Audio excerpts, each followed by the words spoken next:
कार्यक्रम के पुण्यार्जक परिवार हैं Shri Parasnath re rolling mills limited, Durgapur 1, Bardhaman, Paschim Bengal. Amita Jain, wife of Anil Kumar Jain. Sangeeta Jain, wife of Vipin Kumar Jain.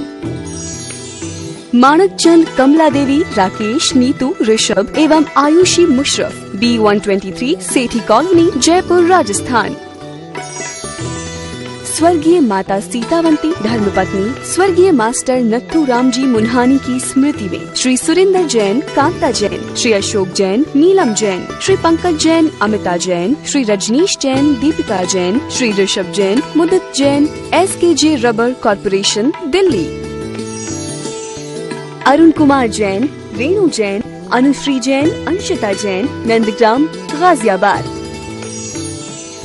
Meena Pradeep, Madhu Pradyumn, Sona Ankit, Rishabh, Tanuj, Surabhi Ranu, प्रखर जैन, चांदबाग।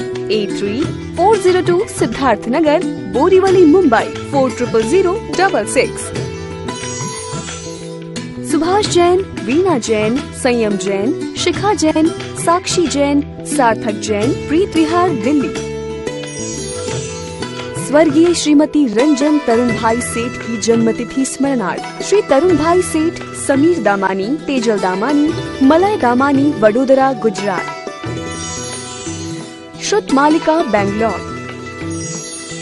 नया बाजार, दिगंबर जैन मंदिर, ग्वालियर।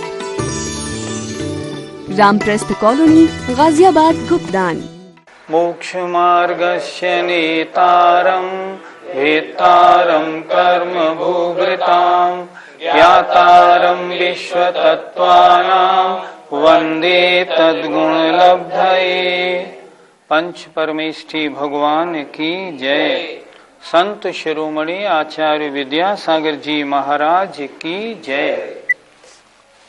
मोक्ष मार्ग में सम्यक दर्शन, सम्यक ज्ञान और सम्यक चारित्र की चर्चा की जानी थी।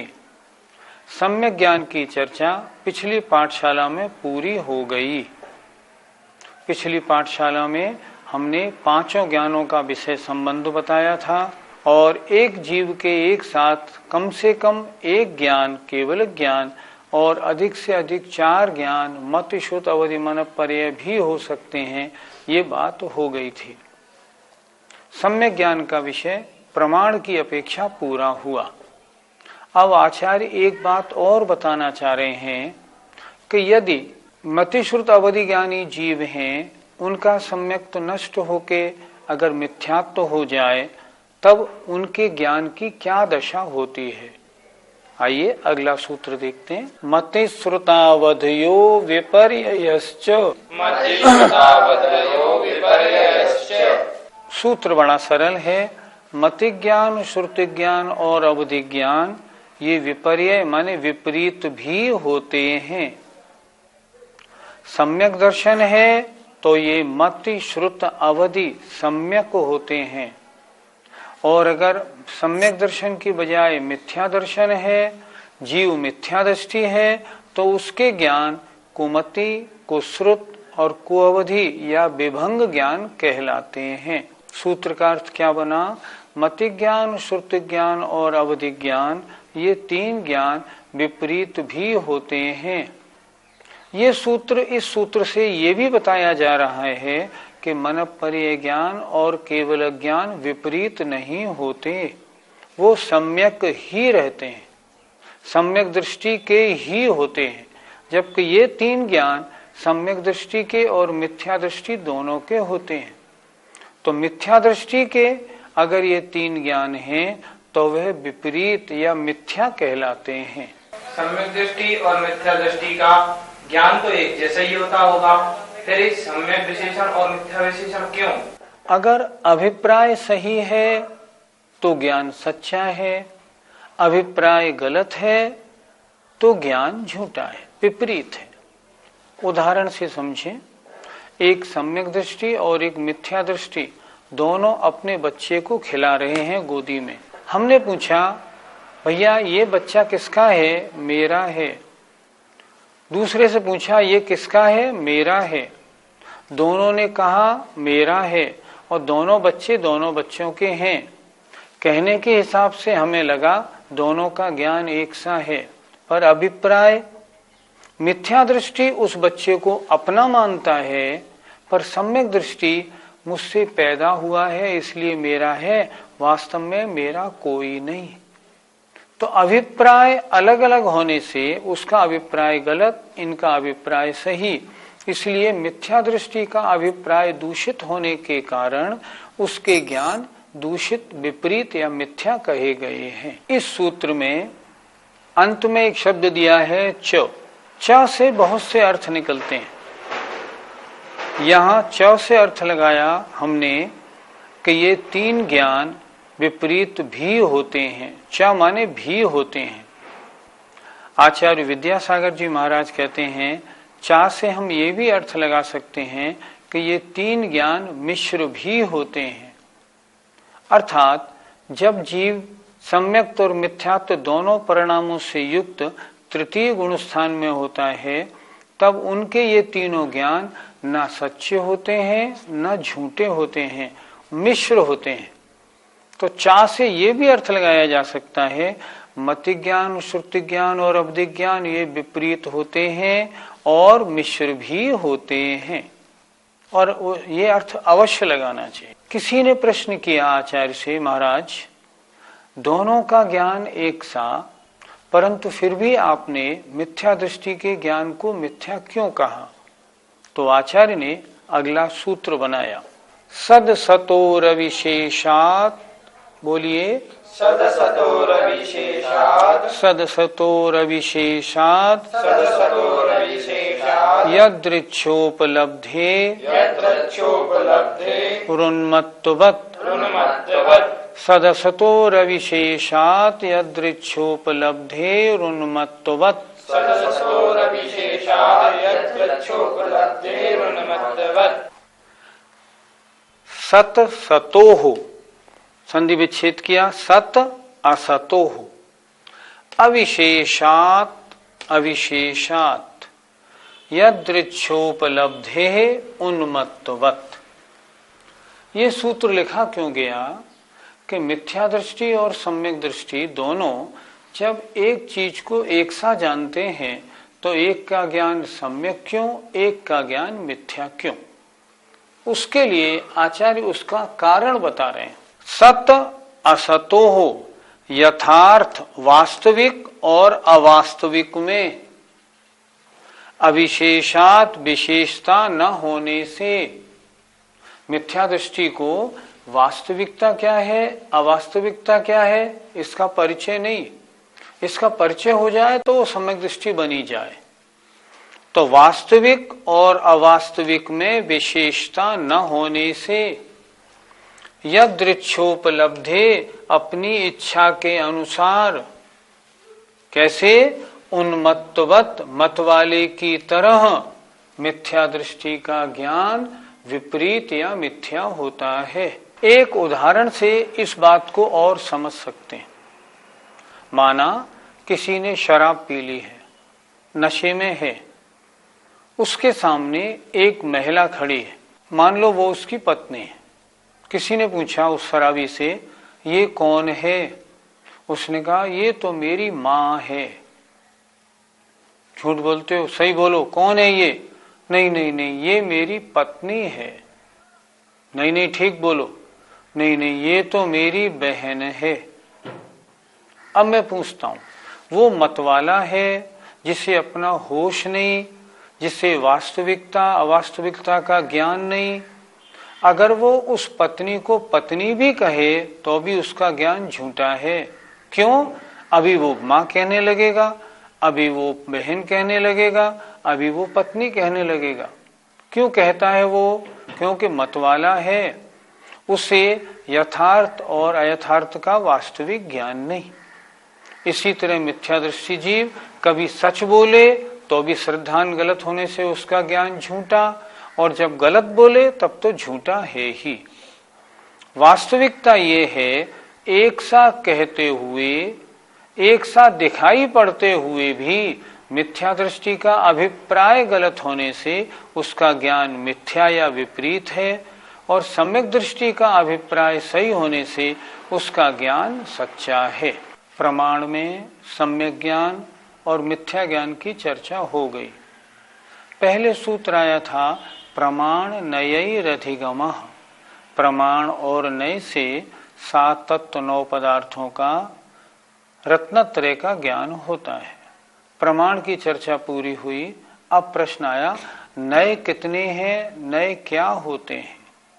तो आचार्य ने इस प्रथम अध्याय का अंतिम सूत्र नय का स्वरूप और भेद बताने के लिए लिखा है। आइए, नैगम संग्रह व्यवहारर्जु सूत्र शब्द समभिरूढ़ैवं भूता नयाः। नैगम संग्रह व्यवहार रज्जु सूत्र शब्द समभिरूढ़ैवं भूता नयाः। दोबारा बोले, नैगम संग्रह व्यवहारर्जु सूत्र शब्द समभिरूढ़ैवं भूता नयाः। नए 7 होते हैं। नए किसे कहते हैं? जो वस्तु के अंश को ग्रहण करे। नए का मतलब ये भी होता है वक्ता के अभिप्राय को नए कहते हैं। यहाँ नए के 7 भेद किए गए इस सूत्र में। सरल है बिल्कुल, सूत्र को ध्यान दे जरा, सामने बोर्ड पे भी लिखा है, वो भी देखते चलें। नैगम संग्रह व्यवहार ऋज सूत्र शब्द समभिरूढ़ और एवं भूत नयाः, ये 7 नए हैं। पहला है नैगम नय, अर्थात जो संकल्प मात्र को ग्रहण करे। ऐसे भी वस्तु का वर्णन या कथन पाया जाता है। जो संकल्प मात्र को ग्रहण करे उसे नैगम्य कहते हैं। आप बॉम्बे जाने के लिए अपनी अटैची लगा रहे हैं। किसी ने आपसे पूछा, भैया क्या कर रहे हो? बम्बई जा रहा हूं। तो क्या आप बम्बई जा रहे हैं? नहीं जा रहा, बम्बई जाने की तैयारी कर रहा हूं। लेकिन कहते हम क्या है? मैं बम्बई जा रहा हूं। तो ये कथन नैगम नय का कथन है। नैगम नय की परिभाषा, जो संकल्प मात्र को ग्रहण करने वाला हो। आपका संकल्प क्या है? बॉम्बे जाने का। तो उसकी अपेक्षा आपने जो कथन किया वो नैगम नय का कथन माना जाएगा। दूसरा संग्रह नय, जो एक जाति की बहुत वस्तुओं को एक साथ कहे। जैसे द्रव्य 6 होते हैं, लेकिन द्रव्य में 6 द्रव्य आ गए। स्थावर जीव 5 स्थावर उसमें आ गए। छात्र में 6ठी क्लास 8वीं क्लास 11वीं क्लास सारे छात्र आ गए। तो जो एक जाति के बहुत से पदार्थों को एक साथ ग्रहण करे वह है संग्रह नय। तीसरा व्यवहार नय, संग्रह नय के द्वारा किए गए वक्तव्य में जो भेद करे उसे कहते हैं व्यवहार नय। जैसे छात्रों को ले लें, 200 छात्र हैं। अब हमने कहा इसमें इतने छात्र मध्य प्रदेश के हैं, इतने महाराष्ट्र के हैं, इतने उत्तर प्रदेश के हैं, इतने मध्य प्रदेश के हैं, अलग अलग कहा। ये क्या हुआ? ये व्यवहार नय। अगला ऋज सूत्र नय, जो वर्तमान पर्याय को ग्रहण करे। वर्तमान पर्याय को ग्रहण करने वाला ऋज सूत्र नय है। पर्याय 2 प्रकार की होती है, स्थूल और सूक्ष्म। जो पर्याय हमारी दिख रही है ये स्थूल पर्याय है, और इसमें प्रत्समय होने वाला जो परिणमन है वो इसकी सूक्ष्म पर्याय है। ऋज सूत्र ने दोनों वर्तमान पर्यायों को ग्रहण करता है। अब आइए शब्द नय, जरा इसको अच्छी तरह समझना है। किताबों में इसकी परिभाषा बड़ी कड़ी लिखी रहती है, लेकिन सरलता से समझें। किसी एक वस्तु के बहुत से पर्यायवाची शब्द होते हैं जो विभिन्न पर्यायवाची शब्दों का एक अर्थ ग्रहण करे, जो व्याकरण की गलती को स्वीकार ना करे उसे कहते हैं शब्द नय। जैसे साधु, मुनि, दिगंबर, तपस्वी ये पर्यायवाची हैं। मुनि महाराज को हम साधु भी कह लेते हैं, दिगंबर भी कहते हैं, तपस्वी भी कहते हैं, मुनि भी कहते हैं। यद्यपि इन सब शब्दों का अर्थ अलग अलग है, लेकिन शब्द ने इनमें भेद नहीं करता, इनका एक ही अर्थ मानता है। दूसरी बात और समझनी है इसके साथ साथ, जो वाक्य की व्याकरण की गलतियों को स्वीकार नहीं करता। आपने कहा आचार्य श्री पधार रहे हैं, तो आचार्य श्री 10-20 हैं क्या? नहीं, एक ही तो हैं, तो आपने रहे हैं क्यों कहा? शब्द ने कहता है ये आदर सूचक है, इसलिए ये ठीक है। शब्द ने इस गलती को गलती नहीं मानता। तो जो विभिन्न पर्यायवाची शब्दों के एक अर्थ को ग्रहण करे, उनके अर्थ में भेद ना करे, या जो वाक्य की गलतियों को स्वीकार ना करे, वह शब्द नय है। समविरूढ़ ने जो शब्द व्याकरण के अनुसार जिस अर्थ में ग्राह्य है, उस शब्द को जो उसी अर्थ में ग्रहण करता है, वह समविरूढ़ नय है। जैसे मुनि महाराज मौन से बैठे हैं तो मुनि हैं, उपवास कर रहे हैं बड़े बड़े तो तपस्वी हैं, जंगल में एकांत में खड़े हुए हैं 10-20 घंटे तो साधु हैं आदि। शब्द ने इनमें भेद नहीं करता, लेकिन समविरूढ़ ने भेद करता है। वो कहता है ये मुनि महाराज तो बोल रहे हैं, ये मुनि कैसे हो सकते हैं? ये तो आहार ले रहे हैं, कोई तप नहीं कर रहे, इनको आपने तपस्वी कैसे कह दिया? मैं तो उनको तपस्वी कहता हूं जो तप करने वाले हो। तो समविरूढ़ ने उसी शब्द को ठीक मानता है जो शब्द व्याकरण के अनुसार उसके अर्थ में ठीक बैठता हो, समविरूढ़ ने। और एवं भूत ने जो द्रव्य जिस समय जिस क्रिया से युक्त हो, उस समय उसको उस प्रकार कहना। जैसे उदाहरण एवं भूत ने का, हमें धर्म पढ़ाने वाले पंडित हुकुमचंद जी साहब थे, बयाना वाले। अभी तो उनका स्वर्गवास हुए कई बरस हो गए। उन्होंने हमें धर्म पढ़ाया। वो हमारे यहाँ रात्रि पाठशाला में रखे गए थे। मुरैना विद्यालय से उन्होंने शिक्षण प्राप्त किया था। उनके 3 काम थे।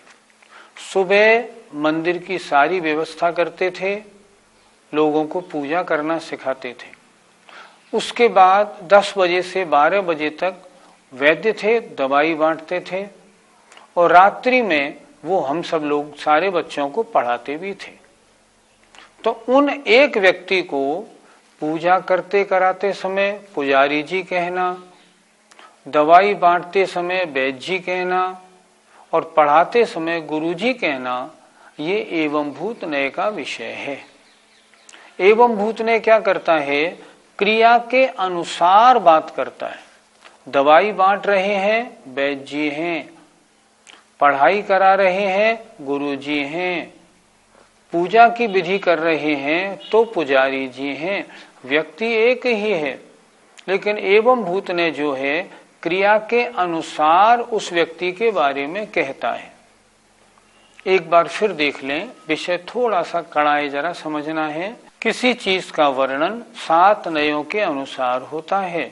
वक्ता के अभिप्राय को नय कहते हैं, जिससे वस्तु के एक अंश का वर्णन होता है, वस्तु का संपूर्णतः वर्णन नहीं होता। नैगम ने वह होता है जो संकल्प मात्र को ग्रहण करे। संग्रह ने समान जाति के बहुत से पदार्थों को जो एक साथ समूह में ग्रहण करता है।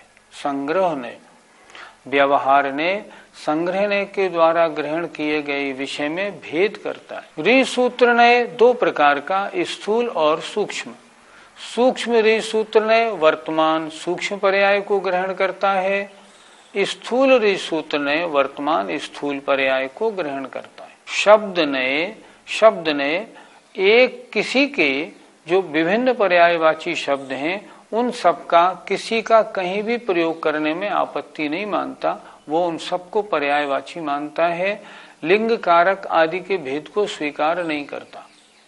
दूसरा, व्याकरण की गलतियां अगर हों तो उनको भी वह नहीं मानता। जैसे मैंने बताया ना, पिताजी आ रहे हैं, तो वो समझता है कि एक पिताजी हैं, आ रहा है ठीक नहीं, आ रहे हैं ठीक होता है।